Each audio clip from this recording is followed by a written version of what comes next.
एक successful investor किसी भी कंपनी में पैसा इन्वेस्ट करने से पहले उस कंपनी की परफॉर्मेंस और वैल्यूएशंस को चेक करता है एंड उस परफॉर्मेंस को कंपेयर किया जाता है सभी कॉम्पिटिटर्स के साथ। In this video we will see what is PE ratio and how it can be used to compare valuations of two और मोर सिमिलर कंपनीज। आइए इसको एक एग्जांपल के साथ समझते हैं। Company A and company B both are car manufacturing companies.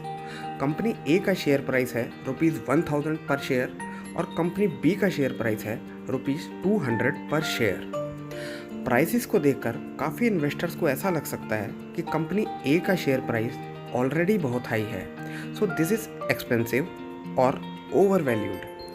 Company B जिसका price ₹200 पर शेयर है, this is undervalued. This is the company to invest your money in just because इस कंपनी के share का price कम है company A के comparison में। But this is not how we find valuations. Company की actual valuation जानने के लिए हम price to earning ratio use करते हैं, where P stands for price and E stands for earnings. PE ratio simply एक कंपनी के स्टॉक प्राइस को उस कंपनी की अर्निंग्स या प्रॉफिट से कंपेयर करता है। So PE ratio equals to price per share divided by earnings per share. Now as we already know the price of both shares, so we need to calculate EPS.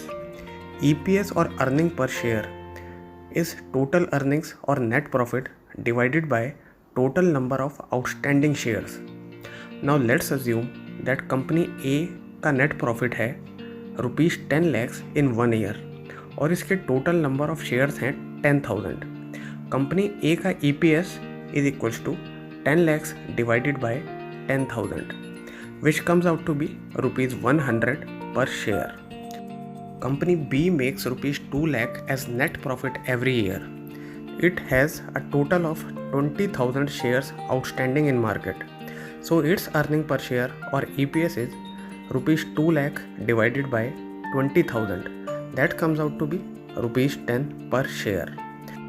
What PE ratio essentially tells us is how much you are willing to pay to earn ₹1 of profit.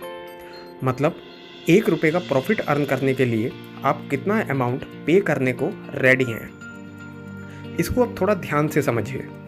Company ए में ₹100 का profit earn करने के लिए उससे 10 times ज़्यादा पैसा पे करना होगा, मतलब ₹1000, जो इसके एक शेयर का प्राइस है। So in this case investor is ready to pay 10 times or say ₹10 to earn ₹1 of profit. So company A का PE रेशो या PE मल्टीपल 10 है। Similarly for company B we are paying ₹200 to earn a profit of ₹10 which is 20 times more than the profit received. Means company B में ₹1 की income earn करने के लिए ₹20 invest करने होंगे। So its PE ratio is 20. So according to PE ratio, company A is comparatively undervalued or fairly priced than company B. Company A में पैसा invest करना बेटर चॉइस है। एक कंपनी को आप पूरी इंडस्ट्री की कलेक्टिव PE के साथ भी कंपेयर कर सकते हैं, जिसका डेटा इंटरनेट पर इजीली अवेलेबल है। But there are a few more things that you must consider while using PE ratio.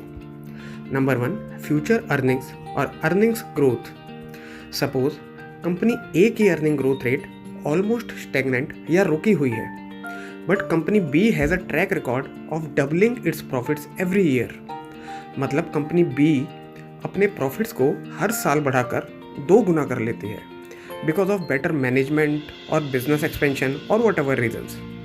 इस केस में आप देखेंगे कि अर्निंग्स डबल होने से कंपनी बी की अर्निंग पर शेयर ₹20 हो जाएगी and this will lower down the PE multiple to 10 which is equal to that of company A.